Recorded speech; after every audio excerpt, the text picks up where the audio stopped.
Je m'appelle Patrick Monroe. J'ai 34 ans, je suis avocat et je vis à New York, où les gratte-ciel et le rythme effréné de la vie peuvent facilement vous faire oublier qui vous êtes. Je suis spécialisé dans le traitement des affaires civiles complexes, les procès impliquant des litiges immobiliers, des contrats ou des intérêts d'entreprise. Le travail exige du calme, de la discipline, et parfois un cœur d'acier pour éviter de se laisser emporter par les émotions de mes clients. Mais ce dont je suis le plus fier, ce ne sont pas mes victoires au tribunal. C'est la femme qui se tient dans notre petite cuisine, fredonnant un air tout en réarrangeant le vase de fleurs sur la table. Caroline Mitchell, 26 ans, ma fiancée. Celle qui m'a appris, à moi, un type s'est enseveli sous la paperasse toute l'année, à ralentir et à réaliser que le bonheur n'a pas besoin d'être compliqué. J'ai rencontré Caroline il y a 3 ans, un après-midi pluvieux à Manhattan. C'est une architecte qui travaille pour une agence de design d'intérieur bien connue à New York. Dès notre première rencontre, j'ai été captivé par elle. Pas seulement son apparence, mais son professionnalisme. Ce jour-là, elle est entrée dans mon bureau avec un doux sourire, ses cheveux bruns soigneusement attachés et un carnet rempli de croquis. Elle portait une simple blouse blanche. Mais la façon dont elle bougeait, la façon dont elle parlait de ses idées de design dégageait un raffinement que je n'avais jamais vu chez personne d'autre. « Que voulez-vous que cet espace dise, Monsieur Monroe ?» a-t-elle demandé, ses yeux pétillants comme si elle croyait vraiment qu'une pièce pouvait raconter sa propre histoire. Je ne savais pas comment répondre. Je suis avocat. J'ai l'habitude d'analyser des contrats, pas les émotions d'une pièce. Je le veux professionnel, mais pas trop froid, ai-je répondu un peu maladroitement. Elle a hoché la tête, a griffonné quelque chose dans son carnet et a commencé à parler de l'utilisation de la lumière naturelle, des couleurs chaudes et des agencements pour créer un sentiment d'intimité. Je suis resté assis là à l'écouter et pour la première fois depuis des années, je me suis retrouvé attiré par quelque chose qui n'avait rien à voir avec le droit. Lors des réunions qui ont suivi, nous avons commencé à parler davantage. J'ai commencé à attendre ces sessions avec impatience, non seulement parce que mon bureau devenait progressivement plus lumineux, mais à cause du moment passé assis en face d'elle, à l'écouter parler et à sentir la douceur dans chacune de ses paroles. Un jour, j'ai rassemblé mon courage pour l'inviter à prendre un café. Juste pour vous remercier d'avoir transformé mon bureau en un lieu où il fait bon vivre, ai-je dit, en essayant de garder un ton décontracté. Elle a souri, ce sourire qui a fait battre mon cœur, et a hoché la tête. Juste un café, d'accord, Monsieur Monroe. Ne pensez pas que je suis facilement corruptible. Nous avons commencé par un café, puis nous sommes passés à des promenades en ville et à des escapades le week-end. Caroline m'a apporté un sentiment de calme, non pas parce qu'elle est forte comme une guerrière, mais parce que sa douceur a le pouvoir d'apaiser même mes pires journées. En retour, je sais qu'elle trouve de la stabilité en moi, une fondation qui lui permet de rêver sans craindre de se perdre. Nous nous complétons comme deux pièces de puzzle imparfaites qui s'emboîtent parfaitement. Après 2 ans de relation, je lui ai fait ma demande. Ce n'était rien d'extravagant, juste une soirée tranquille dans le petit appartement que nous venions de louer ensemble à Brooklyn. Je me suis agenouillé, tenant la simple bague que j'avais choisie il y a longtemps, et je lui ai demandé si elle voulait construire une famille avec moi. Elle a pleuré, a hoché la tête et m'a serré dans ses bras. « Tu es sûr, Patrick ?» a-t-elle demandé, sa voix tremblante. « Tu es sûr de vouloir de quelqu'un comme moi ?» J'ai ri, je l'ai embrassé sur le front et je lui ai dit que je n'avais jamais été aussi certain de quoi que ce soit. Notre appartement n'est pas grand, mais Caroline en a fait un foyer. Elle a choisi chaque rideau, chaque coussin, chaque cadre photo sur le mur avec tout son amour. Chaque soir, quand je rentre du bureau, l'odeur du pain fraîchement cuit ou du curry fait maison m'accueille à la porte. Nous dînons ensemble, partageons des histoires sur nos longues journées, et parfois nous nous asseyons simplement en silence, sentant la présence de l'autre. Je pense que c'est ça, le bonheur. Simple, sincère et complet. Mais j'ai commencé à remarquer des lacunes dans l'histoire de Caroline. Chaque fois que j'évoquais sa famille, elle esquivait. « Ils sont loin », disait-elle. Ou « Ma mère ne va pas très bien, chérie ». Je ne voulais pas insister, mais le regard dans ses yeux chaque fois que je mentionnais ses parents ou son enfance me troublait toujours. Une peur fugace, comme si elle cachait un secret trop grand pour être partagé. La première fois que je l'ai vraiment remarqué, c'était un soir où nous regardions un documentaire sur des familles se réunissant après des années de séparation. J'ai demandé nonchalamment, « As-tu déjà pensé à inviter tes parents à nous rendre visite ? Je veux dire, quand nous nous marierons, ils devraient savoir où tu vis, non ? Caroline s'est raidie, sa main agrippant fermement le coussin du canapé. Peut-être. Pas encore, a-t-elle répondu, sa voix si douce que je pouvais à peine l'entendre. Puis elle s'est levée, a dit qu'elle avait besoin d'une douche, et m'a laissé avec un sentiment de malaise que je ne pouvais pas expliquer. Après ça, j'ai commencé à faire plus attention. Elle ne parlait jamais de son enfance, ne mentionnait jamais de frères et sœurs, et n'avait aucune histoire de vacances ou de vacances en famille comme celle que je partageais sur les étés chez mes grands-parents. Quand j'ai sondé plus profondément, elle a toujours trouvé un moyen de changer de sujet ou a souri et a dit « Le passé est passé, mon amour. Ce qui compte, c'est que nous nous ayons l'un l'autre. » Maintenant. Je voulais la croire. Penser que c'était juste la sensibilité de quelqu'un qui ne voulait pas déterrer de vieux souvenirs. Mais l'avocat en moi, la partie qui cherche toujours la vérité, a commencé à s'agiter. Je sentais qu'il y avait une porte verrouillée dans le cœur de Caroline, et derrière elle se cachait une histoire qu'elle ne voulait pas que je touche. Un soir, lors d'un dîner chez un collègue, la pièce était animée de bavardages et de rires, et Caroline, comme d'habitude, était le centre de l'attention avec son sourire radieux et sa conversation charmante. Elle portait une robe vert pâle, ses cheveux tombant librement, et je ne pouvais pas la quitter des yeux. Mais quand un collègue masculin, Tom, s'est approché pour lui serrer la main, j'ai remarqué que le corps de Caroline se tendait. C'était juste une poignée de main polie, mais elle a fait un petit pas en arrière, presque instinctif, et le sourire sur son visage a disparu pendant une fraction de seconde. « Désolée, je suis un peu maladroite », a-t-elle dit, forçant un rire pour le cacher, mais j'ai vu ses mains trembler légèrement alors qu'elle serrait son verre de vin. Tom ne l'a pas remarqué, mais moi si. J'ai surpris la façon dont ses yeux parcouraient la pièce comme si elle cherchait une issue. Sur le chemin du retour ce soir-là, j'ai demandé doucement « Ça va ? Tu semblais mal à l'aise à la fête tout à l'heure. » Elle a regardé par la fenêtre de la voiture, les lampadaires vacillant sur son visage, et a répondu d'un ton plat. « C'était juste trop bondé, chérie.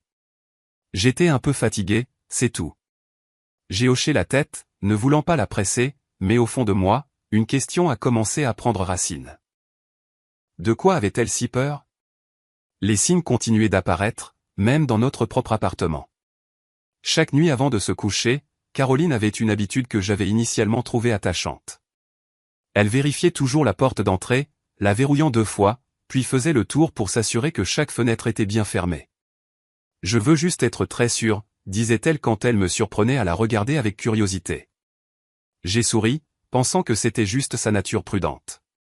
Mais il y avait des nuits où je me réveillais au milieu de la nuit pour trouver son côté du lit vide. La première fois que c'est arrivé, j'ai paniqué, pensant qu'elle était partie quelque part. J'ai sauté du lit, je suis allé dans le salon et je l'ai trouvée recroquevillée dans un coin du canapé, les bras enroulés fermement autour de ses genoux, ses yeux fixant le vide. « Caroline », ai-je appelé doucement, mon cœur battant la chamade. Elle a tressailli, se tournant pour me regarder, et pendant un instant fugace, j'ai vu de la peur pure dans ses yeux, comme si elle venait d'échapper à un cauchemar. « Je vais bien », a-t-elle dit rapidement, se levant et me ramenant au lit. Je ne pouvais juste pas dormir. Mais je savais que ce n'était pas vrai. Cette nuit-là, alors qu'elle se blottissait dans mes bras, j'ai senti son cœur battre plus vite que d'habitude, comme si elle essayait de se calmer. Je voulais demander, comprendre, mais chaque fois que je m'approchais du bord de la vérité, elle esquivait adroitement. « Ne t'inquiète pas, Patrick », a-t-elle murmuré, sa voix si douce que j'ai dû me pencher pour l'entendre.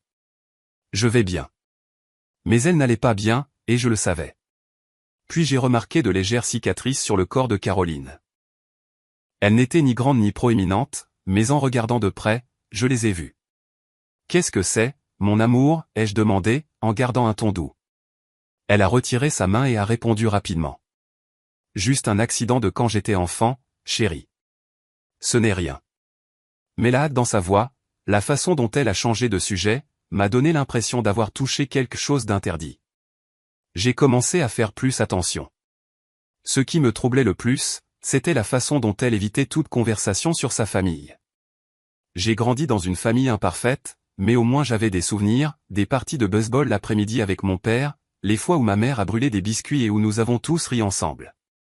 Caroline, cependant, ne parlait jamais de ses parents, de ses frères et sœurs, ou de quiconque de son passé. Quand j'ai suggéré de rendre visite à ses parents pour préparer le mariage, elle a toujours trouvé un moyen de contourner le sujet. Une fois, J'ai essayé de fixer une date précise. Nous sommes libres le mois prochain. Peux-tu arranger ça? J'adorerais rencontrer tes parents avant le mariage. Elle est restée silencieuse pendant un long moment, puis a dit, je verrai, chérie. Le travail a été vraiment mouvementé. Mais elle n'en a plus jamais parlé, et je ne voulais pas la presser. Les pièces du puzzle commençaient à s'accumuler dans mon esprit. La façon dont elle tressaillait quand quelqu'un se tenait trop près. La façon dont elle vérifiait les fenêtres comme si elle avait peur que quelque chose n'envahisse nos vies. La façon dont elle tremblait dans un coin de la pièce les nuits où elle pensait que je ne la voyais pas. Et par-dessus tout, la façon dont elle verrouillait son passé comme une boîte que personne n'était autorisé à ouvrir. Avec mes instincts d'avocat, je savais que quelque chose n'allait pas.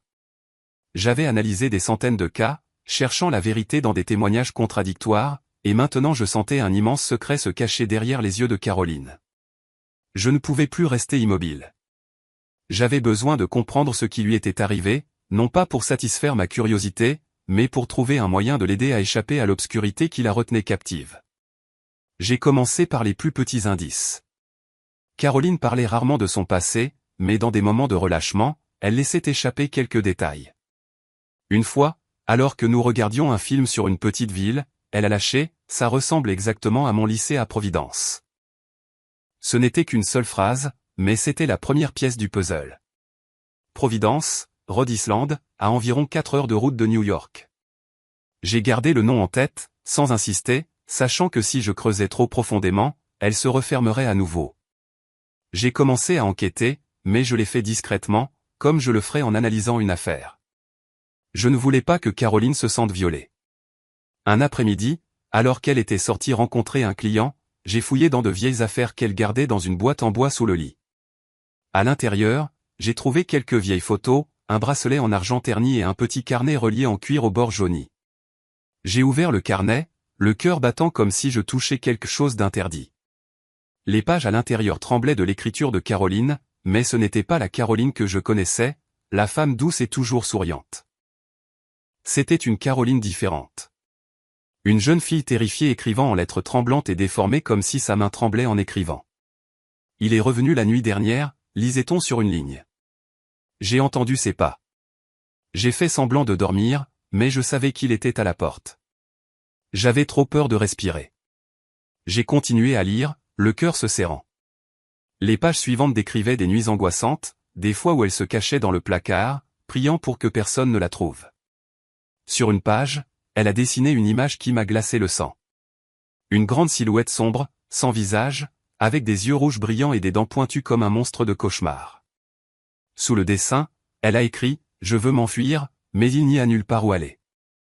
J'ai fermé le carnet, mes mains tremblant tellement que j'ai failli le laisser tomber. Je ne voulais pas croire ce que je venais de lire, mais tout a commencé à se connecter. Les cicatrices, les tressaillements, les nuits où elle était assise recroquevillée dans un coin. Tout cela faisait partie d'une histoire horrible. Je suis resté assis là, dans notre appartement silencieux, ayant l'impression que le monde venait de s'effondrer. Caroline, la femme que j'aimais, avait vécu quelque chose de terrible, et elle avait porté cette douleur seule toutes ces années. Je savais que je ne pouvais pas m'arrêter. J'avais besoin de plus d'informations, j'avais besoin de comprendre. Ce week-end-là, j'ai dit à Caroline que je devais partir pour un court voyage d'affaires. Juste une petite affaire à Rhode Island, ai-je dit, en essayant de garder ma voix normale. Elle a hoché la tête, apparemment sans méfiance, mais il y avait une lueur d'anxiété dans ses yeux que je ne pouvais pas ignorer. J'ai conduit jusqu'à Providence, le cœur lourd, sachant que j'entrais dans une obscurité que Caroline ne voulait pas que je touche. À Providence, j'ai retrouvé le lycée que Caroline avait mentionné dans son journal. C'était un vieux bâtiment avec des murs en briques rouges délavées, niché au milieu de rues bordées d'arbres. J'ai trouvé son ancienne professeure, Mademoiselle Rosalie, une femme âgée aux cheveux argentés et aux yeux bienveillants. Quand je me suis présenté comme le fiancé de Caroline, elle a souri. Mais ce sourire s'est rapidement estompé quand j'ai posé des questions sur l'époque de Caroline là-bas. Caroline était une élève spéciale, a dit Mademoiselle Rosalie, sa voix baissant. Très brillante, très créative, mais toujours si effrayée. Certains jours, elle venait en classe avec des bleus sur les bras, sur le cou. J'ai posé des questions, mais elle a seulement dit qu'elle était tombée. Je ne l'ai pas cru, mais à l'époque, nous n'étions pas formés pour gérer des choses comme ça. Je me suis toujours senti coupable de ne pas en avoir fait plus. Ces mots m'ont frappé comme un couteau. Je l'ai remercié, essayant de rester calme, mais dans mon esprit, des images horribles ont commencé à se former. J'ai quitté l'école et je suis allé à l'hôpital local où j'ai utilisé quelques relations d'avocat pour accéder à de vieux dossiers. Après quelques heures, j'ai trouvé le nom de Caroline dans des rapports médicaux datant de 10 ans. Plusieurs visites à l'hôpital pour des accidents, un bras cassé, des brûlures, des coupures profondes, le tout documenté avec des notes vagues. Mais ce qui m'a glacé, c'était la fréquence. Une fille de 12 ou 13 ans ne pouvait pas avoir autant d'accidents. Je suis retourné à New York avec une boîte de Pandore que je n'étais pas sûr de devoir continuer à ouvrir. Le carnet, l'histoire de la professeure, les dossiers de l'hôpital, tout pointait vers une vérité terrifiante. L'enfance de Caroline n'avait pas été seulement difficile. C'était un cauchemar. Et les personnes qui étaient censées la protéger, ses parents, en étaient probablement la cause. Je suis resté assis dans ma voiture, regardant à travers le pare-brise, ayant l'impression d'être au bord d'une falaise. Je voulais confronter Caroline, la serrer dans mes bras et lui dire que je savais, qu'elle n'avait plus à se cacher. Mais j'avais aussi peur. Peur que si je la forçais à affronter la vérité, je ne serais pas capable de le supporter. Peur qu'elle se referme à nouveau, cette fois pour de bon. J'ai conduit tard ce soir-là, l'esprit en ébullition. Notre appartement brillait d'une lumière jaune chaude, mais cette fois, cela ne m'a pas apaisé. Caroline était assise sur le canapé, tenant un livre, ses cheveux bruns tombant sur ses épaules. Elle a levé les yeux et a souri en me voyant. « Tu rentres tard », a-t-elle dit en se levant pour me serrer dans ses bras. Je l'ai serré en retour, mais mon cœur était lourd. Je ne pouvais pas m'arrêter de penser à ce que j'avais vu, lu et entendu. « Ça va ?» a-t-elle demandé en me regardant avec des yeux inquiets. « Je vais bien », ai-je menti en l'embrassant sur le front. Juste un peu fatigué. Cette nuit-là, je n'ai pas pu dormir. Je suis resté allongé à côté de Caroline, écoutant sa respiration régulière. Mais mon esprit était hanté par l'image de la silhouette sombre dans son carnet. Je savais que je me rapprochais d'une vérité horrible. Et bien que je veuille la protéger, je savais aussi que cette vérité pourrait tout changer entre nous. Je ne pouvais plus retarder. Chaque jour qui passait, je voyais Caroline piégée dans son propre cœur. Elle souriait toujours, cuisinait toujours des dîners chauds, me serrait toujours dans ses bras quand je franchissais la porte, mais je savais qu'elle portait un fardeau trop lourd à supporter. Je ne pouvais pas rester là et regarder cela la détruire une seconde de plus. Mais comment pouvais-je aborder le sujet? Comment pouvais-je toucher une blessure qu'elle avait passé toute sa vie à cacher? Je suis avocat. Je sais comment poser des questions pour découvrir la vérité dans une salle d'audience. Mais ce n'était pas une affaire. C'était la femme que j'aimais et je ne voulais pas qu'elle se sente à nouveau jugée ou blessée. J'ai décidé de parler à Caroline un samedi soir. C'était une nuit où nous étions tous les deux libres et je voulais que l'atmosphère soit douce et sûre pour qu'elle ne se sente pas acculée. J'ai préparé un dîner simple, ses spaghettis préférés avec une sauce tomate maison et un verre de vin rouge. J'ai mis de la musique de jazz douce et les lumières de l'appartement étaient tamisées pour une lueur chaude. Caroline est sortie de la chambre dans un pull ample, ses cheveux attachés lâchement et a souri en voyant la table. « Quelle est l'occasion spéciale, aime l'avocat ?» a-t-elle taquiné, s'asseyant en face de moi. J'ai souri, mais mon cœur battait la chamade. « Je voulais juste une belle soirée avec toi », ai-je dit, en essayant de garder ma voix naturelle. Nous avons mangé et bavardé de petites choses. Son nouveau projet de design, une affaire ridicule à mon bureau. Mais dans mon esprit, les pages de son journal, les dossiers de l'hôpital et les paroles de son ancienne professeure tourbillonnaient sans relâche. Je savais que le moment approchait, et je ne pouvais pas reculer. Après le dîner, nous nous sommes assis sur le canapé, Caroline reposant sa tête sur mon épaule, sa main entrelacée avec la mienne. J'ai pris une profonde inspiration, ayant l'impression d'être devant le procès le plus important de ma vie. « Caroline » ai-je commencé, ma voix basse mais claire. « Je dois te parler de quelque chose. » Elle a relevé la tête, une lueur d'inquiétude dans les yeux. « Qu'y a-t-il, Patrick ?» a-t-elle demandé, sa voix douce, comme si elle avait peur que ce que je pourrais dire ne brise la paix du moment. Je lui ai tenu la main fermement, la regardant droit dans les yeux. « Je sais que tu as traversé des choses très difficiles, » ai-je dit lentement, choisissant chaque mot avec soin. « Je ne veux pas te pousser, mais j'ai vu des choses, ton journal, et je suis allé à Providence. J'ai parlé avec mademoiselle Rosalie et j'ai trouvé tes dossiers d'hôpital. J'ai fait une pause, observant son visage. Ses yeux se sont agrandis, ses lèvres ont tremblé comme si je venais de toucher une blessure qui n'avait jamais guéri. Je ne veux pas te faire de mal, ai-je continué, ma voix plus douce. Mais je ne peux plus te laisser porter cette douleur seule. Je t'aime et je veux t'aider. S'il te plaît, Caroline, dis-moi ce qui s'est passé. Pendant un moment, j'ai cru qu'elle allait s'enfuir. Elle a retiré sa main de la mienne, se serrant dans ses bras, ses yeux frénétiques comme un animal piégé. Patrick, tu ne comprends pas, a-t-elle murmuré, sa voix se brisant. Tu n'aurais pas dû creuser ça. Je ne voulais pas que tu saches. J'ai peur. Peur que tu me quittes. Elle s'est arrêtée, des larmes coulant sur ses joues. Je voulais la serrer dans mes bras à ce moment-là, mais je savais que je devais être patient, comme je l'avais été avec mes clients les plus difficiles. Je ne vais nulle part, ai-je dit, en gardant ma voix stable. Peu importe ce que tu dis, je suis là. Mais tu ne peux pas continuer à vivre comme ça, Caroline. Je te vois paniquer la nuit. Je vois ta peur. Je ne peux plus te laisser souffrir. Laisse-moi t'aider. Elle est restée silencieuse, la tête baissée, les épaules tremblantes. Puis, comme si un barrage avait cédé, elle a éclaté en sanglots. Je ne l'avais jamais vue pleurer comme ça. Pas les larmes de joie de ma demande en mariage, mais des sanglots déchirants et douloureux, comme si elle déchirait son cœur pour révéler la vérité. Je l'ai prise dans mes bras, la laissant reposer contre ma poitrine et j'ai attendu. Je savais qu'elle avait besoin de temps, et j'étais prêt à attendre toute une vie si cela signifiait qu'elle parlerait. Finalement, entre deux sanglots, elle a commencé à parler. Sa voix tremblait, hésitante, mais chaque mot me transperçait le cœur comme un couteau. J'ai grandi à Providence avec ma famille, a-t-elle dit. Mais ce n'était pas le genre de famille que tu imagines. Mon beau-père, Craig Donovan, c'était un monstre. Elle a fait une pause. Sa respiration laborieuse. Il a commencé à m'abuser quand j'avais 9 ans. Au début, c'était des coups, mais ensuite. Ensuite il a fait des choses pires. Il m'a molesté, Patrick. Il a fait des choses que je ne peux même pas dire à voix haute. Ses larmes ont trempé ma chemise, mais je n'ai pas osé bouger, de peur que le moindre mouvement ne la fasse arrêter. Et ma mère, Donna, a-t-elle continué, sa voix épaisse de douleur. Elle savait. Elle savait tout, mais elle n'a rien fait. Elle est restée silencieuse, l'a même défendue. Elle a dit que si je le disais à quelqu'un, cela détruirait la famille, que ce serait moi qui ruinerais tout. Je vivais dans la peur tous les jours, Patrick.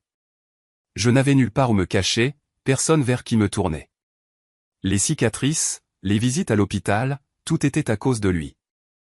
Les paroles de Caroline m'ont transpercé le cœur comme une centaine de couteaux aiguisés, chacun plus froid et plus douloureux que le précédent.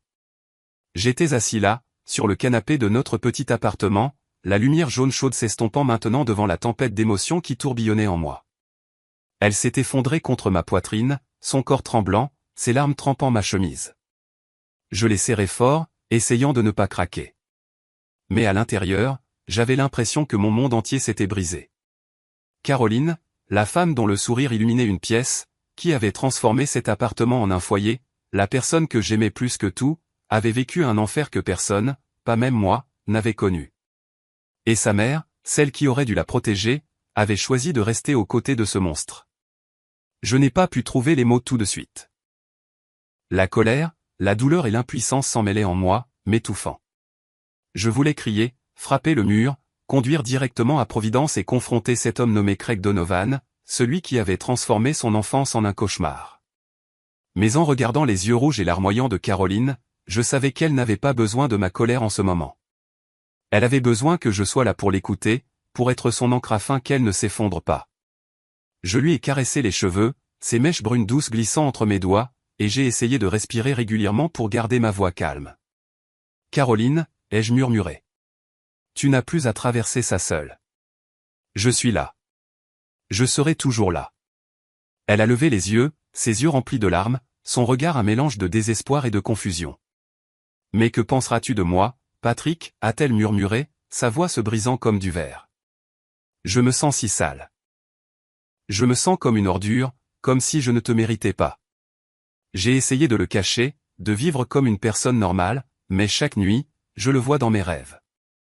Je vois les yeux de ma mère, froids et indifférents. J'ai peur que tu sois dégoûté de moi, que tu me quittes quand tu sauras la vérité. Ces mots étaient un autre couteau, plus profond, plus aiguisé. Mon cœur me faisait mal, non pas à cause de ce qu'elle avait vécu, mais parce qu'elle pensait que je pourrais un jour lui tourner le dos. J'ai pris son visage en coupe, essuyant les larmes de ses joues, et je l'ai regardé dans les yeux. « Caroline » ai-je dit, ma voix chargée d'émotion.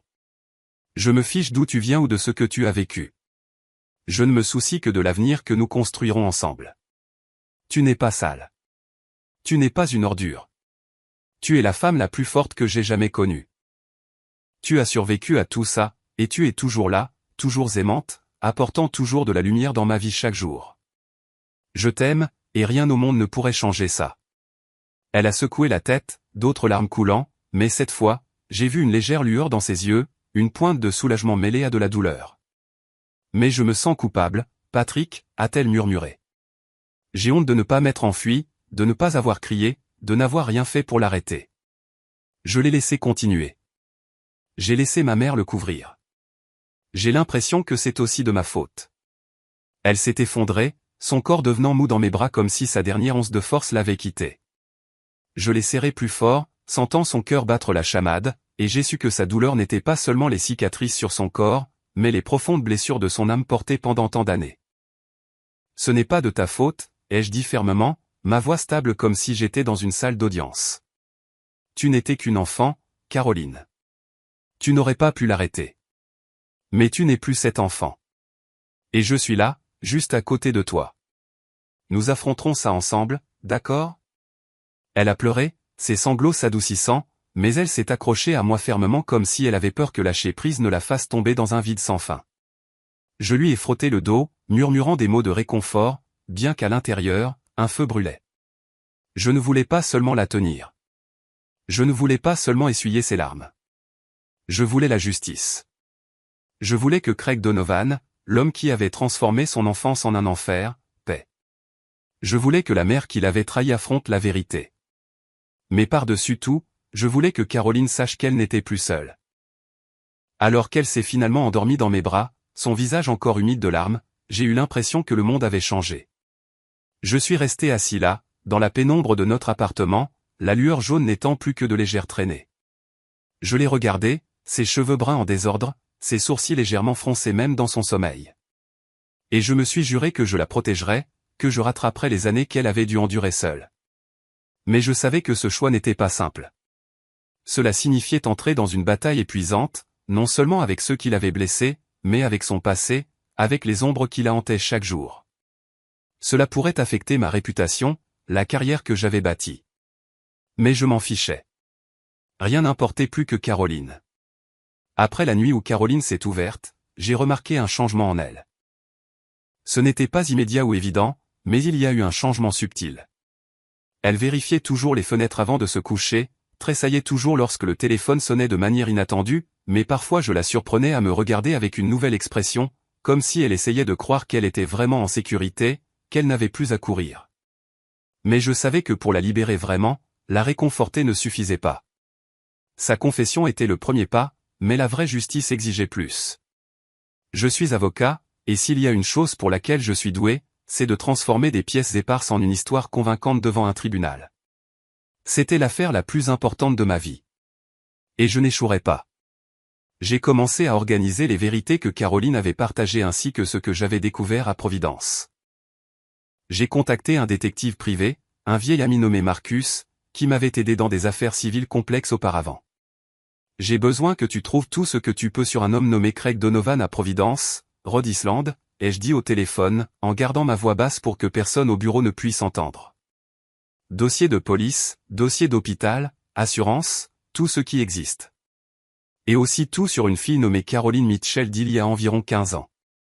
Marcus n'a pas posé beaucoup de questions, mais je savais qu'il sentait la gravité dans mon ton. Considère que c'est fait, a-t-il dit, et j'ai entendu le grattement de son stylo à l'autre bout. En une semaine, Marcus m'a envoyé une pile de documents minces mais lourdes. Il y avait des copies des dossiers d'hôpital de Caroline.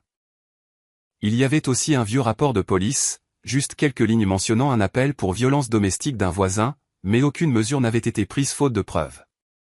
J'ai serré les documents fermement, l'impression de tenir une bombe non amorcée. Ces lignes impersonnelles étaient la preuve des années horribles de Caroline, et je me suis juré de les faire parler. Je suis retourné à Providence, cette fois, non seulement pour enquêter, mais pour recueillir des témoignages juridiquement recevables. J'ai de nouveau rencontré Madame Rosalie, la professeure de lycée de Caroline. Quand j'ai demandé si elle serait disposée à fournir une déclaration sous serment, elle a hoché la tête immédiatement. Je me suis toujours senti coupable de ne pas en avoir fait plus pour cette fille, a-t-elle dit, les yeux embués d'émotion. Caroline avait toujours si peur, portait toujours des manches longues, même par forte chaleur. J'ai vu les bleus, mais elle n'a jamais rien dit. J'ai aussi retrouvé une ancienne voisine, Madame Margaret, qui avait vécu à côté de la famille de Caroline, maintenant septuagénaire aux cheveux blancs, sa mémoire était encore vive. Je savais que cette famille avait des problèmes, a-t-elle dit, sa voix tremblante en signant la déclaration sous serment. J'entendais des cris la nuit, je voyais Caroline courir dans le jardin, se serrant comme si elle avait peur de quelque chose. J'ai appelé la police une fois, mais ils n'ont rien fait. Je les remerciais, mais à l'intérieur, ma colère bouillait. Un système avait laissé tomber Caroline, et je ne le laisserai pas la laisser tomber à nouveau. Parmi les documents que Marcus a envoyés, j'ai trouvé un détail qui a fait battre mon cœur.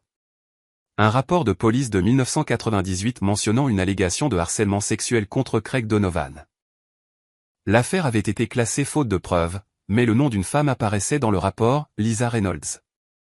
J'ai demandé à Marcus de la retrouver et après quelques jours, il a signalé que Lisa vivait maintenant dans une petite ville à 30 minutes de Providence, mariée et mère de 2 enfants. Je savais que l'approcher ne serait pas facile. Si elle avait été la victime de Donovan, elle ne voudrait peut-être pas revisiter le passé, mais je devais essayer. Je suis allé en voiture chez Lisa un après-midi de week-end, portant la même anticipation nerveuse que je ressens avant un procès. Elle a ouvert la porte. Une femme d'environ 35 ans avec des cheveux blonds soigneusement attachés et des yeux lasses. Je suis Patrick Monroe, un avocat de New York, me suis-je présenté en gardant un ton doux. Je suis ici pour une affaire impliquant Craig Donovan. Je pense que vous pourriez m'aider. Lisa s'est raidie, ses yeux me parcourant comme pour chercher une issue. Je ne veux pas parler de ça, a-t-elle dit, sa voix basse mais ferme. J'ai une famille maintenant, et je ne veux pas que mes enfants soient affectés. J'ai hoché la tête, sans insister. Je comprends votre point de vue, ai-je dit. Mais il y a une autre fille, Caroline Mitchell. Elle a vécu ce que vous avez vécu, peut-être pire. J'essaie de l'aider, et je pense que vous pourriez être la clé pour s'assurer qu'il ne blesse personne d'autre. Lisa est restée silencieuse, ses mains se crispant. J'ai attendu, sachant que la pressée ne ferait que l'affaire se refermer. Finalement, elle m'a invité à entrer mais a demandé que je ne discute pas de tout devant son mari et ses enfants. Dans son petit salon avec des photos de famille sur les murs, Lisa a commencé à parler. Sa voix tremblait, des larmes coulant alors qu'elle décrivait comment Donovan avait profité d'elle quand elle était adolescente travaillant à temps partiel dans son magasin. Il a menacé de me faire renvoyer, a dit qu'il dirait à tout le monde que j'étais consentante, a-t-elle dit, sa voix s'étranglant. J'avais si peur que je n'ai rien dit à personne. J'ai demandé si elle serait disposée à enregistrer son témoignage juste pour soutenir l'affaire sans l'obliger à témoigner au tribunal. Elle a hésité mais a finalement hoché la tête. Dans l'enregistrement, elle a détaillé les menaces, la coercition et la manière dont Donovan l'a manipulée. C'était une preuve puissante, prouvant que son comportement n'était pas un acte isolé, mais un schéma répété. Je suis retourné à New York avec un dossier de plus en plus volumineux, le journal de Caroline, les dossiers médicaux, le rapport de police, les déclarations sous serment de Madame Rosalie et de Madame Margaret, et l'enregistrement de Lisa. Je les ai organisés méticuleusement, classant chaque preuve comme je le ferais pour une affaire majeure. Mais cette fois, je n'étais pas seulement un avocat. J'étais l'homme qui aimait Caroline. Et chaque preuve était une promesse qu'elle n'aurait plus à souffrir seule.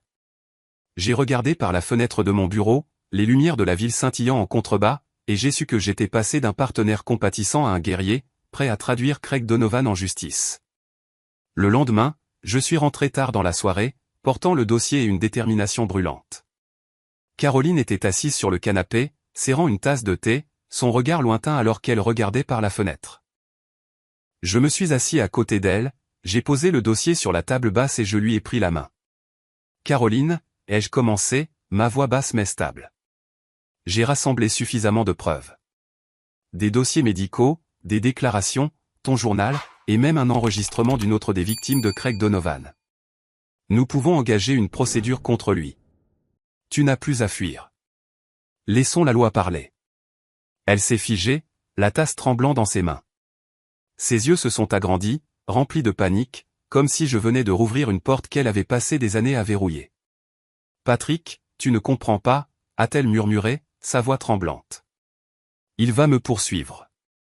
Il a toujours dit que si je parlais, il me trouverait. Il me tuerait. Et ma mère, elle se rangera de son côté. Je ne suis pas assez forte pour les affronter. Des larmes ont coulé sur ses joues et mon cœur s'est serré. Je voulais la serrer dans mes bras, lui dire que tout irait bien, mais je savais qu'elle avait besoin de plus que du réconfort. Elle avait besoin de la vérité, d'une raison de croire qu'elle pouvait se battre. Caroline, ai-je dit, lui serrant la main fermement. Je sais que tu as peur, mais si tu restes silencieuse, il n'arrêtera pas. Il t'a blessé. Il a blessé d'autres personnes. Et il continuera si nous n'agissons pas. Et surtout, tu n'as pas à faire ça seule. Je suis là. Et je ferai tout pour te protéger. Si tu te lèves maintenant, tu ne te sauves pas seulement toi-même. Tu sauves d'autres personnes qui pourraient devenir ses victimes. J'ai fait une pause, la regardant dans les yeux, essayant de lui donner un peu de ma force. Tu es plus forte que tu ne le penses. Tu as survécu à tout ça. Maintenant, laisse-moi t'aider à y mettre fin. Elle est tombée dans le silence, ses mains agrippant la tasse comme si c'était sa dernière encre. Les jours suivants, je l'ai vue se débattre avec elle-même. Certaines nuits, elle était assise recroquevillée sur le canapé, le regard perdu, comme si elle combattait ses propres démons. Je ne l'ai pas poussée, mais j'étais toujours là, lui rappelant qu'elle n'était plus la jeune fille effrayée dans cette maison de Providence. Un soir, en rentrant du bureau, elle était debout à la porte, ses yeux rouges mais résolus. « D'accord, Patrick, a-t-elle dit, sa voix tremblante mais ferme. Je le ferai. Je veux porter plainte contre lui. Je l'ai prise dans mes bras, sentant son corps trembler. Et j'ai su que c'était la première fois de sa vie qu'elle choisissait de se battre au lieu d'endurer. Mais ensuite, elle m'a fait asseoir, et un autre secret a été révélé. Il y a quelque chose que je ne t'ai pas dit, a-t-elle commencé, sa voix petite, comme si elle avait peur que ces mots ne brisent tout. J'ai un jeune frère, Denny. C'est le fils de ma mère. Avec Craig. Elle a hésité, ses yeux remplis de douleur. Quand j'avais 16 ans, pendant l'une des fois où il m'a fait ces choses, Denny l'a vu par accident. À partir de ce moment-là, il a vécu dans la peur. Notre beau-père le battait, le menaçait, disait que s'il parlait, nous mourions tous les deux. Denny n'a jamais osé rien dire et moi. Je l'ai laissé derrière moi quand je me suis enfui de la maison. Ces mots m'ont frappé comme un coup de poing dans la poitrine. J'ai pensé à un jeune garçon témoin des abus de sa sœur, vivant ensuite dans cette maison sous le contrôle d'un monstre. Est-ce que Denny est toujours là, ai-je demandé, en essayant de garder ma voix calme. Elle a hoché la tête, les larmes coulant à nouveau. Il a 18 ans maintenant, mais je sais qu'il est toujours sous son contrôle. Je ne peux pas le laisser comme ça, Patrick. Si je le poursuis en justice, je veux que Denny soit libre. J'ai immédiatement su que Denny était la clé. Un témoin direct qui a vu ce que Caroline a enduré rendrait notre cas indéniable. Mais convaincre un jeune homme qui avait grandi dans la peur de témoigner ne serait pas facile. J'ai regardé Caroline, voyant le mélange de détermination et de peur dans ses yeux, et j'ai su que nous devions agir. Nous irons voir Denny, ai-je dit, ensemble. Nous sommes allés en voiture à Providence un matin de week-end, le ciel gris comme pour annoncer une tempête. Caroline était assise à côté de moi, ses mains jointes fermement, ses yeux balayant les rues familières mais obsédantes. Je lui ai tenu la main, essayant de lui offrir un peu de calme, bien que mon propre cœur battait la chamade. Nous avons convenu de rencontrer Denny à la porte de l'ancien lycée de Caroline, où il allait encore. Quand nous sommes arrivés, j'ai vu un jeune homme dégingandé aux cheveux bruns en désordre appuyé contre la clôture, ses yeux méfiants comme un animal traqué. Denny, a appelé Caroline, sa voix tremblante. Elle s'est avancée, mais il a reculé, ses mains enfoncées profondément dans les poches de sa veste. « Que veux-tu » a-t-il demandé, son ton froid, mais empreint de peur. Je me suis tenu derrière Caroline, la laissant parler en premier. « Denny, je suis désolé de t'avoir laissé derrière » a-t-elle dit, les larmes coulant sur son visage. Mais je suis ici pour arranger les choses. Nous pouvons l'arrêter, Denny. Il ne peut plus nous faire de mal. Mais j'ai besoin de ton aide. Tu as vu ce qu'il m'a fait. Si tu parles, nous pouvons le traduire en justice. Denny a secoué la tête, ses yeux fous de panique. Tu es folle, a-t-il dit, sa voix presque un cri. Il va me tuer. Il a dit que si jamais je disais quelque chose, il me trouverait. Il me ferait vivre une vie pire que la mort. Il s'est retourné comme pour s'enfuir, mais Caroline lui a attrapé la main. Denny, tu n'es pas seulement un témoin, a-t-elle dit, sa voix s'étranglant. Tu es le seul qui puisse mettre fin à ce cauchemar. Pour toi aussi. Tu ne veux pas vivre comme ça pour toujours, n'est-ce pas? Je me suis avancé, plaçant une main sur l'épaule de Caroline pour lui faire savoir que j'étais là. Denny, ai-je dit, ma voix calme mais ferme. Je suis avocat et je promets de te protéger.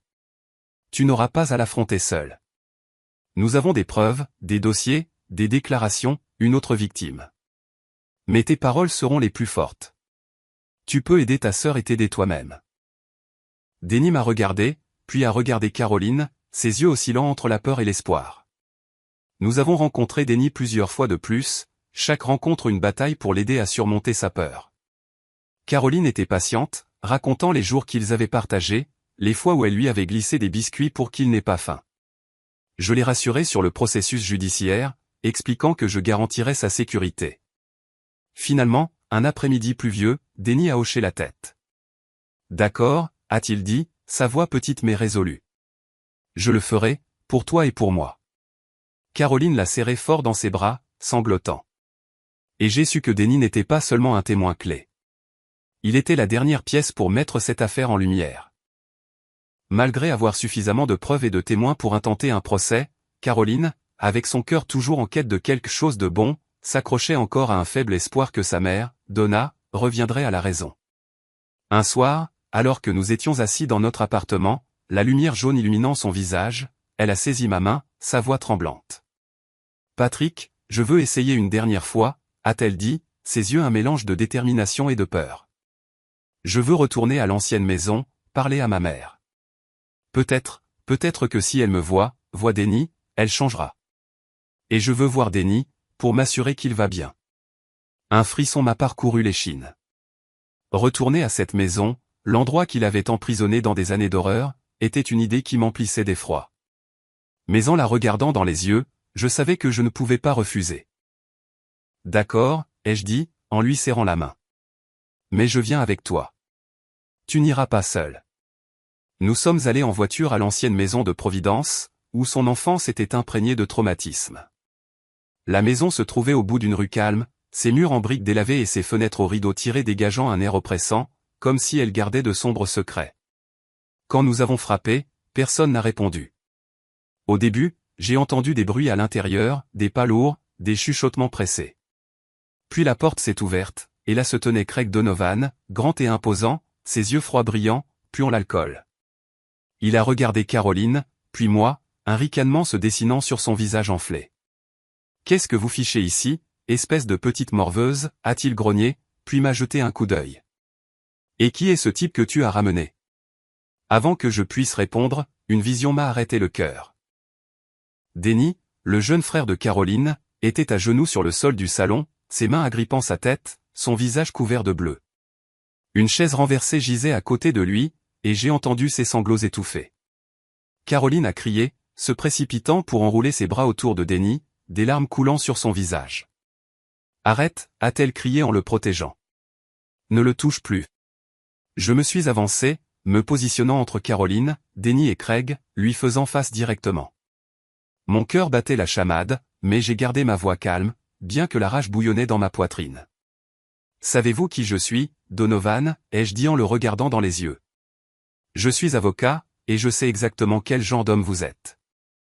Vous allez payer pour ce que vous avez fait à Caroline, à Denny, et aux autres. » Il a ri, un son dur et méprisant. « Pour qui te prends-tu en venant ici » a-t-il grondé en se rapprochant, son haleine lourde d'alcool. « Tu ne sais pas à qui tu as affaire, gamin. » Je n'ai pas reculé. « Je sais exactement à qui, ai-je dit, ma voix froide comme de l'acier. Et je vous promets, cette fois, vous ne vous en sortirez pas, l'air était épais de tension. Caroline s'est levée, sa main agrippant mon bras, tremblante, mais ses yeux flamboyants de résolution. Elle s'est légèrement avancée, sa voix tendue, mais claire. Tu ne peux pas te cacher éternellement. J'ai des preuves, des témoins. Je vais te traduire en justice. Et cette fois, je ne le fais pas seulement pour moi.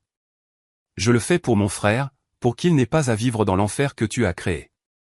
À ce moment, Donna, la mère de Caroline, est apparue du coin de la pièce. Elle se tenait là, son visage froid, ses yeux vides d'émotion. Caroline, tu oses revenir pour inventer des mensonges, pour salir cette famille, a-t-elle dit, sa voix aussi tranchante qu'une lame. Tu es une honte, une tache sur moi. Tu penses que tu peux tout détruire avec tes histoires inventées? Caroline a tremblé, se tournant pour serrer Denny fort. Je l'ai vu s'effondrer, non pas de peur, mais de la trahison finale de sa mère. Tu savais tout, a-t-elle murmuré, sa voix se brisant. Tu savais ce qu'il m'a fait, et tu n'as rien fait. Pourquoi, maman? Donna s'est détournée, silencieuse, et j'ai su que la dernière lueur d'espoir de Caroline s'était éteinte. J'ai tiré Caroline et Denny sur leurs pieds, les tenant tous les deux près de moi. Allons-y, ai-je dit fermement. La vérité peut faire mal, mais elle vous libérera tous les deux. Nous nous battrons jusqu'au bout. Nous avons quitté la maison, ignorant les cris, les accusations et les moqueries de Craig et Donna derrière nous. Caroline s'est accrochée à ma main, les larmes coulant sur son visage, mais j'ai senti une nouvelle force en elle. Une force née de quelqu'un qui avait décidé de ne plus fuir. En quittant Providence, j'ai jeté un coup d'œil à Caroline et Denny sur la banquette arrière, se tenant l'un l'autre, leurs yeux encore rouges, mais brillants d'une étincelle d'espoir. J'ai réalisé que ce n'était pas seulement un procès pour violence domestique. C'était une bataille brutale avec Craig Donovan prêt à utiliser la violence et Donna complice de la dissimulation de ses crimes. Mais au lieu de la peur, j'ai senti ma résolution se renforcer.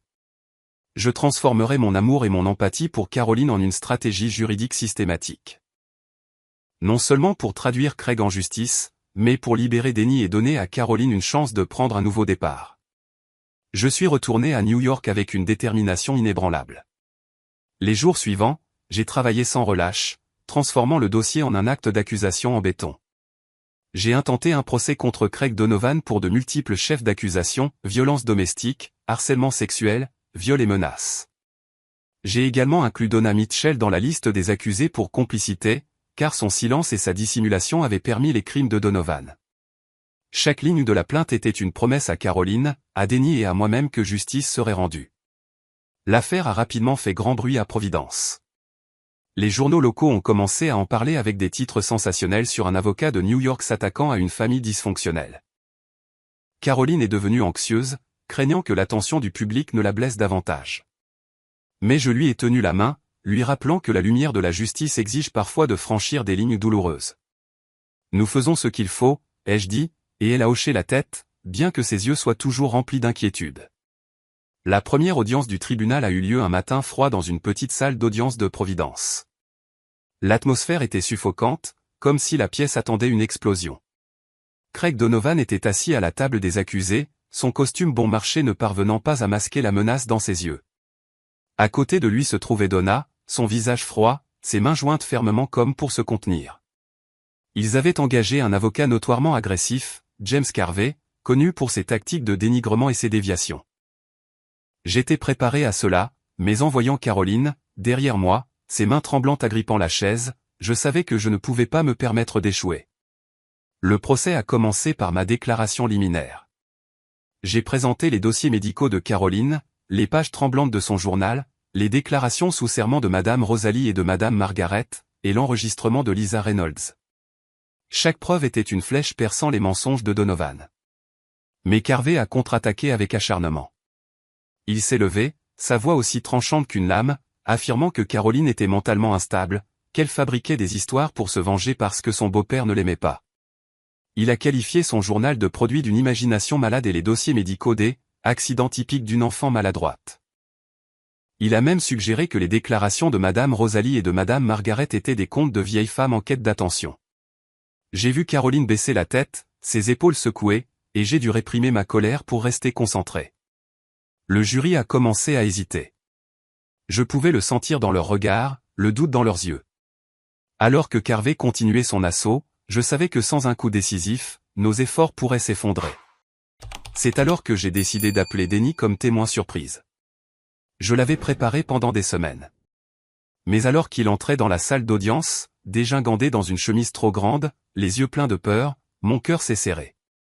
Caroline a agrippé ma main en murmurant « Peut-il le faire, Patrick ?» J'ai serré sa main et j'ai hoché la tête. Il le fera. Denny s'est tenu devant le tribunal, sa voix tremblante alors qu'il commençait. Mon nom est Denny Mitchell, a-t-il dit, ses yeux parcourant le jury avant de se poser sur Caroline, comme pour puiser de la force de sa sœur. Quand j'avais 7 ans, j'ai vu mon beau-père, Craig Donovan, faire des choses terribles à ma sœur, Caroline. Je l'ai vu entrer dans sa chambre la nuit, je l'ai vu pleurer, je l'ai vu la frapper quand elle a essayé de résister. Il a fait une pause, avalant difficilement, mais a ensuite continué, sa voix se raffermissant. Après ça, il a commencé à me battre, menaçant de me tuer si je parlais. J'ai vécu dans la peur pendant plus de 10 ans. Mais je ne veux plus vivre comme ça, la salle d'audience est tombée dans le silence. J'ai vu Donovan se précipiter en avant, son visage rouge, perdant son sang-froid pour la première fois. « Tu mens » a-t-il crié en frappant la table de sa main, ce qui a incité le juge à frapper de son marteau pour rétablir l'ordre. Mais son éclat a révélé sa nature brutale au jury. Donna, assise à côté de lui, a essayé de parler, niant tout. « Denny, tu ne peux pas mentir comme ça » a-t-elle crié. Mais sa voix tremblante et ses paroles contradictoires n'ont fait qu'exposer davantage sa complicité. Le témoignage de Denny, combiné aux preuves à l'appui, le journal de Caroline, les dossiers médicaux, les déclarations de Madame Rosalie et de Madame Margaret, et l'enregistrement de Lisa, a porté le coup décisif. Le jury ne pouvait plus nier la vérité. Lorsque le procès s'est terminé après 3 jours épuisants, le verdict a été rendu. Craig Donovan a été reconnu coupable de plusieurs chefs d'accusation, encourant des décennies de prison. Donna Mitchell a été tenue responsable de complicité, recevant une peine plus légère, mais suffisante pour s'assurer qu'elle ne pourrait plus vivre dans le déni. Dans les jours qui ont suivi le procès, j'ai vu Caroline se transformer en une nouvelle personne, mais toujours fragile. Elle m'avait dit un jour qu'elle craignait que la vérité ne la brise. Mais maintenant, avec la vérité mise à nu, elle était comme un oiseau libéré d'une cage, mais incertain de la façon de déployer ses ailes. « Patrick » a-t-elle dit un soir alors que nous étions assis sur le canapé, la lumière dorée projetant une lueur sur ses cheveux bruns. « Je n'ai plus à me cacher. Pour la première fois, je me sens plus légère. Mais j'ai toujours peur. Peur que ces souvenirs ne me quittent jamais. » Je lui ai pris la main, la serrant doucement. « Ils ne s'estomperont peut-être pas tout de suite, Caroline, » ai-je dit, ma voix douce mais stable. « Mais tu n'as plus à les affronter seule. Je suis là et nous traverserons ça ensemble. » J'ai suggéré une thérapie, non pas parce que je la pensais faible, mais parce que je savais que les blessures de son âme avaient besoin de soins professionnels pour guérir. Elle a hésité, les yeux pleins de doute, comme si elle avait peur que partager ces choses avec un étranger ne la blesse davantage. Mais après quelques semaines, elle a accepté. « Je veux essayer, pour toi et pour moi » a-t-elle dit. Et j'ai su que c'était un pas en avant significatif. Caroline a commencé à voir un thérapeute, une femme d'âge moyen à la voix chaude et aux yeux compréhensifs. Les premières séances étaient loin d'être faciles.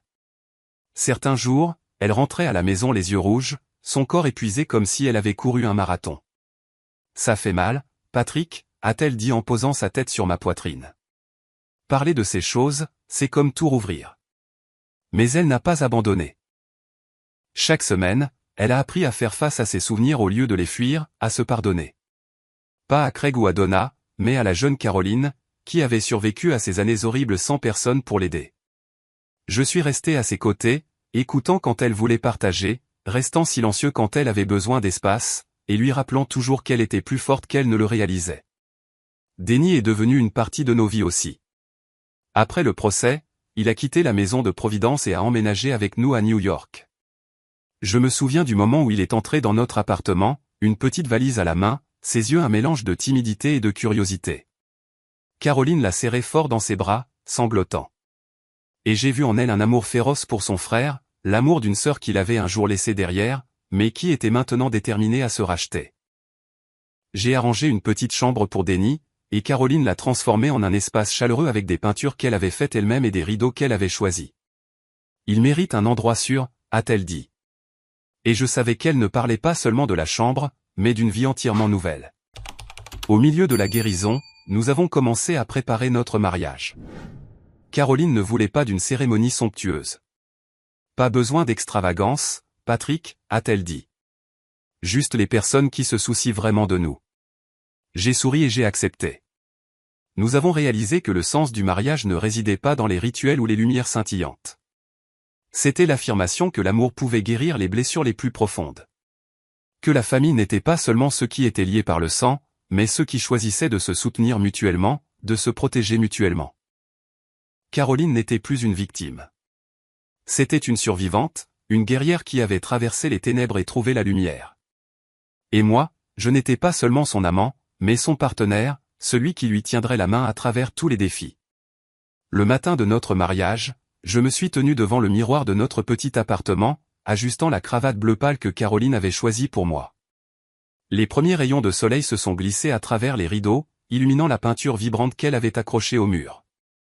Chaque coup de pinceau, un morceau de son histoire. Je l'ai entendu fredonner une mélodie depuis la pièce voisine. Sa voix douce mais pleine de vie, et mon cœur s'est emballé de bonheur. Aujourd'hui n'était pas seulement le jour où nous devenions mari et femme. C'était le jour où nous déclarions au monde que peu importe la cruauté du passé, nous avions choisi de construire un avenir ensemble. Nous avons choisi une petite église à Brooklyn où de vieux bancs en bois et la lumière filtrant à travers les vitraux créaient une atmosphère chaleureuse et simple. Nous avons invité quelques amis proches, quelques collègues de mon cabinet d'avocat, et bien sûr, Denis. Il était devenu une partie intégrante de nos vies, un symbole de libération et d'espoir. Quand Caroline est entrée dans l'église dans une simple robe de mariée ivoire, j'ai eu le souffle coupé.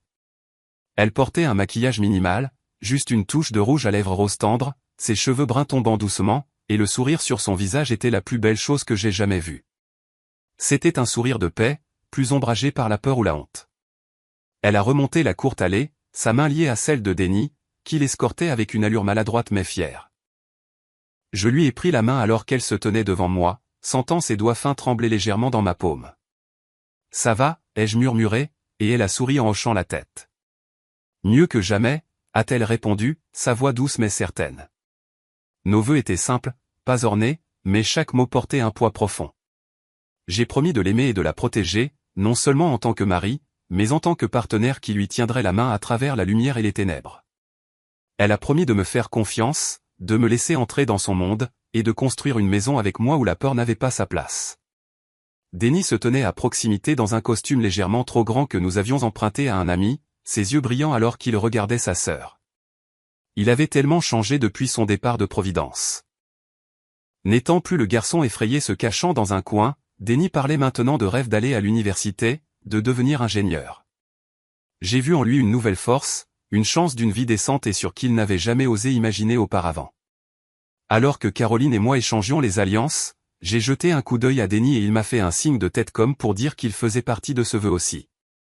Le vœu d'une famille construite sur le choix, pas sur la douleur. Dans les semaines qui ont suivi le mariage, nous avons commencé à construire notre nouveau foyer. Nous avons déménagé dans un appartement un peu plus grand, assez grand pour nous trois. Caroline l'a rempli de lumière, peignant les murs d'un beige chaud et s'occupant de petites plantes en pot chaque jour. Denis avait sa propre chambre où il accrochait des affiches sur l'ingénierie et éparpillait des livres au hasard. Je travaillais toujours au cabinet d'avocat, mais chaque soir en rentrant à la maison, je trouvais Caroline et Denis en train de cuisiner ensemble ou de se disputer en jouant sur le film à regarder. Ces petits moments étaient la preuve que nous avions surmonté les ténèbres. Notre amour n'a pas fui le passé. Il a affronté les blessures, les cauchemars, et les a transformés en force. La justice, bien que tardive, avait été rendue, non seulement pour Caroline et Denis, mais pour tous ceux qui avaient été blessés par Craig Donovan. J'ai appris que la justice n'est pas seulement des verdicts de salle d'audience. C'est le voyage de mettre la vérité en lumière, le courage de se lever et de dire « assez ». Et la famille, ai-je réalisé, ce n'est pas seulement ce dans quoi vous êtes nés. Ce sont les personnes que vous choisissez d'aimer, de protéger, avec qui marcher les jours les plus difficiles. Alors que Caroline et moi nous tenions sur le balcon, regardant la ville animée en contrebas, elle a posé sa tête sur mon épaule et j'ai senti son rythme cardiaque, régulier, paisible. Denny était à l'intérieur, son rire retentissant d'une comédie à la télé. J'ai embrassé le front de Caroline en murmurant « On l'a fait, mon amour ». Elle a souri, ses yeux pétillants comme des étoiles. « On ne l'a pas seulement fait, Patrick », a-t-elle dit. « On vit. » Et à ce moment, sous les lumières de la ville, j'ai su que notre histoire, une histoire d'amour, de courage et de guérison, avait vraiment commencé.